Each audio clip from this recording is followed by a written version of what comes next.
Hi friends, എല്ലാവർക്കും എൻ്റെ വീഡിയോയിലേക്ക് സ്വാഗതം. ഇന്നിവിടെ ഞാൻ വളരെ വെറൈറ്റി ആയിട്ടുള്ളൊരു ചില്ലി ചപ്പാത്തിയാണ് തയ്യാറാക്കുന്നത്. അപ്പോൾ അതിന് വേണ്ടിയിട്ട് ഞാനിവിടെ 2 കപ്പ് ഗോതമ്പ് പൊടി എടുത്തിട്ടുണ്ട്. അതൊരു 1/4 കപ്പ് ചൂടുവെള്ളത്തിൽ 1/4 ടീസ്പൂൺ ഉപ്പ് ചേർത്തതിന് ശേഷം നല്ല പോലെ ഒന്ന് കുഴച്ച് വെച്ചതാണ്. പിന്നെ അതിലേക്ക് വേണ്ടത് 3 ക്യാപ്സിക്കം, 3 കളറിലുള്ള ക്യാപ്സിക്കമാണ് ഞാൻ എടുത്തിട്ടുള്ളത്. പിന്നെ ഒരു സവാള, ഒരു തക്കാളി, 3 പച്ചമുളക്, ഒരു ഇഞ്ചിയുടെ ചെറിയൊരു പീസ്, 1 ടേബിൾ സ്പൂൺ വെളുത്തുള്ളി. ആദ്യം തന്നെ ഈ ചപ്പാത്തി ഒന്ന് പരത്തിയെടുക്കാം. അതിനുശേഷം പാന് ചൂടായതിനു ശേഷം അതിലേക്കൊരു ബട്ടറിൻ്റെ പീസ് ഇട്ട് കൊടുക്കുന്നുണ്ട്. ഇനി ഈ ചപ്പാത്തി ഒന്ന് ഇതിലിട്ടിട്ടൊന്ന് ചുട്ടെടുക്കാം. സാധാരണ ഞാൻ ചപ്പാത്തി തയ്യാറാക്കുമ്പോൾ ബട്ടറാണ് ഉപയോഗിക്കൽ. നിങ്ങൾക്ക് ഓയിലാണെങ്കിലും കുഴപ്പമൊന്നുമില്ല. ഇതിന് വേണ്ടിയിട്ട് ഞാൻ 4 ചപ്പാത്തിയാണ് എടുത്തിട്ടുള്ളത്. ഇതിൻ്റെ അളവ് കൂട്ടുകയോ കുറയ്ക്കുകയൊക്കെ ചെയ്യാം.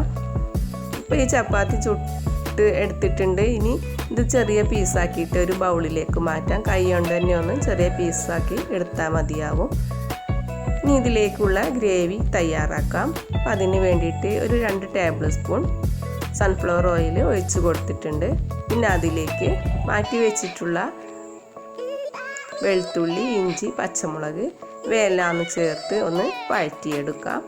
ഇതൊന്ന് വഴറ്റി വന്നതിന് ശേഷം അതിലേക്ക് വലിയുള്ളി ചേർത്ത് കൊടുക്കാം.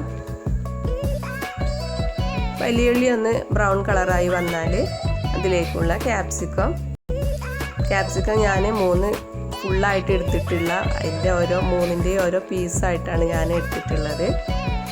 അത് 3 കളറ് വേണമെന്നും അത്ര മസ്റ്റില്ല. ഒരു കളറായാലും കുഴപ്പമൊന്നുമില്ല. ഞാൻ അങ്ങനെ ചേർത്തുന്നുള്ളൂ. ഇതൊന്ന് കുറച്ചൊന്ന് വഴന്ന് വന്നാൽ മതിയാവും, അധികം വേവണ്ട. ഇതിലേക്കുള്ള തക്കാളി ചേർത്ത് കൊടുക്കാം. ഇതൊന്ന് വഴന്ന് വന്നതിന് ശേഷം ഇതിലേക്കുള്ള മസാലപ്പൊടികളെല്ലാം ഒന്ന് ചേർത്ത് മിക്സ് ചെയ്തിട്ട് എടുക്കാം. ഇങ്ങനെ ചപ്പാത്തി തയ്യാറാക്കുമ്പോൾ നമുക്ക് സെപ്പറേറ്റ് കറികളൊന്നും ഇല്ലാതെ തന്നെ നമുക്ക് ഇത് കഴിക്കാൻ പറ്റുന്നതാണ്. ഇതിലേക്ക് ഞാൻ 1 ടീസ്പൂൺ മഞ്ഞൾപ്പൊടി, 1 ടീസ്പൂൺ മുളക് പൊടി, 1/4 ടീസ്പൂൺ ഗരം മസാല, പിന്നെ ആവശ്യത്തിനുള്ള ഉപ്പ് ഇവയെല്ലാം ചേർത്തിട്ട് നല്ല പോലെ ഒന്ന് മിക്സ് ചെയ്തിട്ട് എടുക്കാം. ഇനി ഇതിലേക്കുള്ള സോസുകൾ ചേർത്ത് കൊടുക്കാം. ആദ്യം തന്നെ റെഡ് ചില്ലി സോസ് 1 ടീസ്പൂൺ, പിന്നെ അതിലേക്കുള്ള ടൊമാറ്റോ സോസ് ഒരു 1.5 ടീസ്പൂൺ ചേർക്കുന്നുണ്ട്. പിന്നെ 1 ടീസ്പൂൺ സോയാ സോസും കൂടി ഒന്ന് ചേർത്ത് ആവശ്യത്തിന് ഉപ്പൊന്ന് നോക്കിയതിന് ശേഷം നല്ല പോലെ ഒന്ന് മിക്സ് ചെയ്തിട്ട് കൊടുക്കാം. ഈ ചപ്പാത്തി നമുക്ക് രാവിലെ തന്നെ തയ്യാറാക്കണമെന്നില്ല. രാവിലെ ചപ്പാത്തിയൊക്കെ തയ്യാറാക്കിയത് ബാലൻസ് വന്നിട്ടുണ്ടെങ്കിൽ പിന്നെ വൈകുന്നേരത്തൊക്കെ ഇങ്ങനെ തയ്യാറാക്കി എടുക്കാവുന്നതേ ഉള്ളൂ.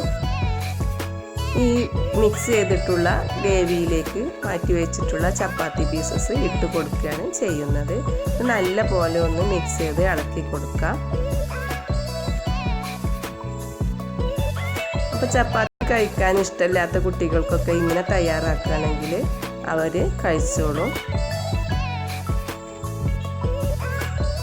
അപ്പോൾ എൻ്റെ വീഡിയോ നിങ്ങൾക്ക് ഇഷ്ടമായെങ്കിൽ ഒരു ലൈക്ക് ചെയ്യുക. എൻ്റെ ചാനൽ ഇതുവരെ നിങ്ങൾ സബ്സ്ക്രൈബ് ചെയ്തിട്ടില്ലെങ്കിൽ ഒന്ന് സബ്സ്ക്രൈബ് ചെയ്യുക. എൻ്റെ വീഡിയോസൊക്കെ നിങ്ങളുടെ ഫ്രണ്ട്സ് ആൻഡ് ഫാമിലിയിലേക്കൊക്കെ ഒന്ന് ഷെയർ ചെയ്യുക.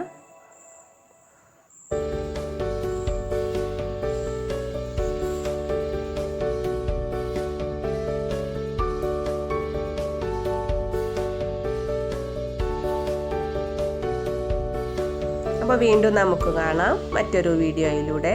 Thank you.